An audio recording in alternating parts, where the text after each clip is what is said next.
Hii ni habari za Umoja wa Mataifa kutoka New York City. Tuliokuandalia hii leo kutoka Umoja wa Mataifa. Haki ya wanawake na wasichana kumiliki ardhi ikiwa ni sehemu ya masuala yanayojadiliwa kwenye mkutano wa 70 wa Kamisheni ya Hali ya Wanawake Duniani CSW70 hapa New York, Marekani. Mjumbe kutoka Tanzania aelezea umuhimu wa wanawake na wanaume kuwa sehemu ya kufanikisha kupatikana kwa haki hiyo. Kwa tunawafundisha ili wanaume waweze kubadilika mtazamo, waone umuhimu kumiliki ardhi pamoja na mke wake. Lakini kingine pia kubadilisha mtazamo hata kwa wanawake. Inawezekana mwanamke akamiliki ardhi. Na hilo ndio tunaangazia leo katika mada kwa kina hii maalum. Karibu. Naam, ni Alhamisi tarehe 12 ya mwezi Machi mwaka 2026. Mwenyeji wako ni mimi Assumpta Massoi kutoka hapa New York, Marekani. Kabla kukuletea mada kwa kina maalum, kwanza ni muktasari wa habari kuwasilishwa na Arnold Kayanda. Karibu Arnold. Asante Assumpta. Idadi ya watu waliokimbia makazi yao nchini Iran imeongezeka kwa kasi na kufikia takriban watu milioni 3.2 kutokana na mashambulizi makali yanayozidi kushika kasi nchini humo kutoka jeshi la Marekani na Israel, huku nayo Iran ikijibu mashambulizi. Shirika la Umoja wa Mataifa la kuhudumia wakimbizi UNHCR kupitia taarifa yake iliyotolewa leo jijini Geneva, Uswisi, imebainisha kuwa kaya kati ya 600,000 na milioni 1 zimepoteza makazi yao, huku wengi wakikimbia miji mikubwa kama Tehran kuelekea maeneo ya vijijini na mikoa ya kaskazini kutafuta usalama. Hali hii imeleta hofu kubwa ya kuongezeka kwa mahitaji ya kibinadamu kadri uhasama unavyozidi kusambaa katika maeneo mbalimbali, imesema taarifa hiyo. Mkurugenzi mkuu wa shirika la Umoja Mataifa la afya duniani WHO, Dr. Tedros Adhanom Ghebreyesus, ameelezea kuhusu matumizi makubwa ya fedha kwenye silaha za kivita wakati huu ambapo dunia ina uhitaji mkubwa wa msaada wa chakula na maeneo kadhaa kuwa na hali mbaya ya chakula, huku mgao wa chakula ukitolewa mara moja tu au mbili badala ya mara 3 sababu ya ufinyu wa ufadhili. Dr. Tedros amesema matumizi ya kijeshi duniani yamefikia dola trilioni 2.7 katika mwaka mmoja, na kulingana na makadirio ya Umoja wa Mataifa, kukomesha njaa duniani ifikapo mwaka 2030 kutahitaji dola bilioni 93 kila mwaka. Hiyo ina maana kwamba tunatumia karibu mara 30 zaidi kila mwaka kuuana kuliko kuhakikisha kila mtu anakula, amesema Tedros. Na leo ni siku ya kimataifa ya mlo shuleni. Mamilioni ya watoto duniani kote huenda shuleni kila siku bila kutia chochote tumboni.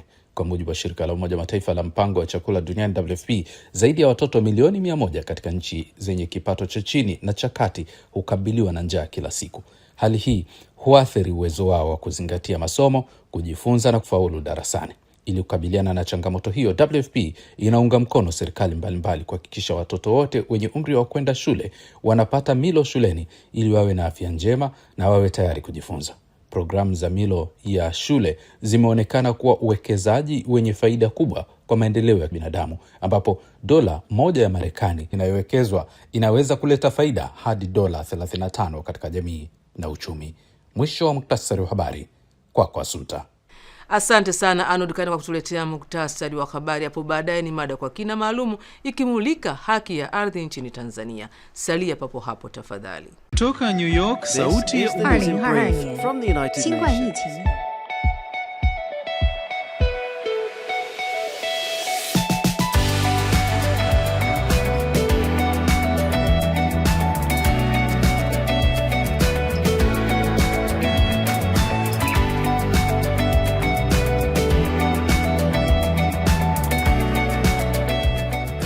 Alors que le réchauffement record met à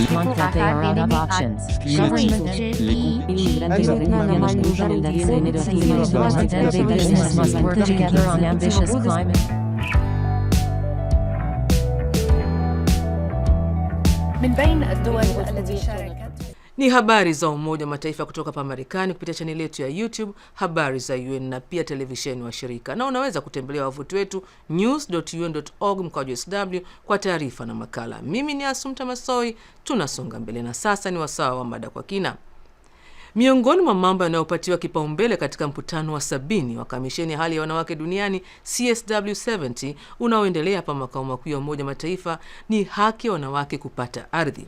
Washiriki wanaeleza kile walichofanikiwa na mipango yao ya baadaye. Tanzania ilikuwa na tukio la kando kuelezea jinsi mabadiliko ya sera yanavyotoa fursa kwa wanawake kuweza kupata hati ya kumiliki ardhi ambayo ni ufunguo wa kujikwamua kiuchumi, hasa katika kuitumia kama dhamana kwenye mikopo na kadha wa kadha.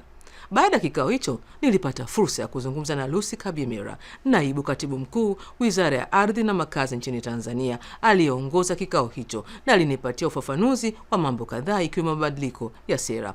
Kwako Bi Kabimera. Mwaka 2023 tumekuja na sera nyingine ambayo imefanya maboresho ile sera ya mwanzo. Na mojawapo ya kipengele ambacho kimefanywa maboresho ni kuondoa hitaji la kuzingatia mila na desturi kwenye masuala ya kupatikana hizi haki za kumiliki ardhi. Na imeweka msisitizo wa kutumia sheria, kwa sababu sheria haina ubaguzi. Mwanamke ana haki sawa ya kumiliki ardhi kama mwanaume. Na sasa tukiacha hilo, sasa hivi tuna sera nzuri tunasema, lakini unaweza kuwa na sera nzuri lakini kama haieleweki wananchi ni kazi bure. Kwa sasa hivi tumeanza mkakati maalum wa kufanya elimu kwa umma, kuelimisha wanawake waweze kutambua zile haki lakini waweze pia kuzitumia, kwa sababu huwezi kutumia kitu ambacho hukielewi vizuri. Tumekuwa na wiki iliyopita wakati tunaadhimisha maadhimisho ya hii siku ya mwanamke duniani, tuliendesha sisi kama wizara, tuliendesha Samia Ardhi Clinic na tulipata fursa sasa ya kutoa elimu kwa wanawake. Na hii clinic iliendeshwa nchi nzima kwenye mikoa yote 26. Ofisi zetu za ardhi kwenye hiyo mikoa waliwafuata wananchi kwenye maeneo yao na kuanza kutoa elimu pamoja na kutoa huduma nyingine za sekta. Lakini kubwa msisitizo ulikuwa ni kwenye elimu. Na elimu kwa sababu ilikuwa inalenga Samia Ardhi Clinic ililenga wanawake, basi msisitizo mkubwa ulikuwa ni kwenye kufundisha kuhusu sera lakini na sheria ambazo zinamlinda mwanamke kwenye kupata haki yake ya kumiliki ardhi. Na katika kliniki hiyo ya ardhi, ni mambo yapi ambayo wanawake walikuwa na kiu ya kuyafahamu zaidi? Kwanza tuligundua kwamba uelewa kwanza ni mdogo kwa wanawake, kwa sababu ya hali halisi jinsi ilivyo. Sote tunafahamu, tumekuwa especially wanawake wa kule kwenye maeneo vijijini, wanajua baba ndio kichwa cha familia. Kwa anakuwa anajua kila mali ni haki ya baba kuisimamia. Lakini kumbe mwanamke kupitia sera na sheria una uwezo na unaruhusiwa kabisa kumiliki mali yako mwenyewe, lakini vile vile unaweza kumiliki kwa pamoja na baba.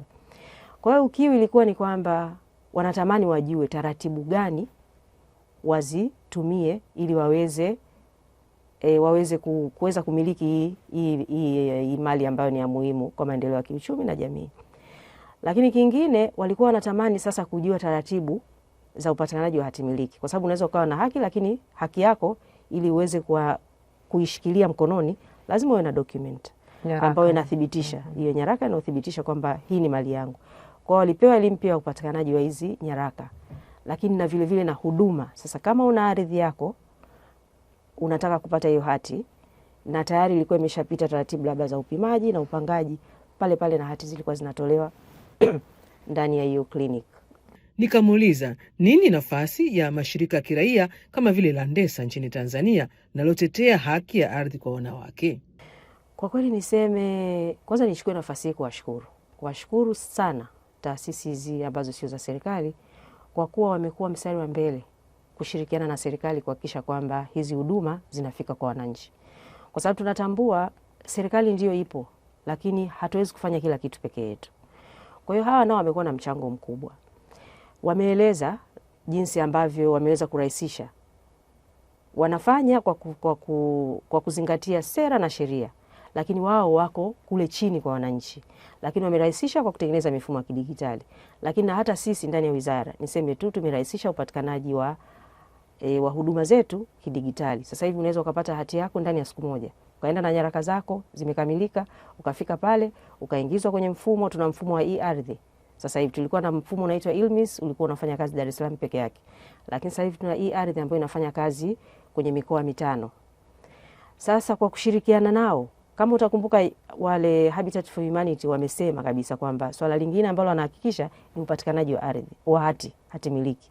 Kwa hiyo na sisi tumerahisisha upatikanaji wa hati miliki.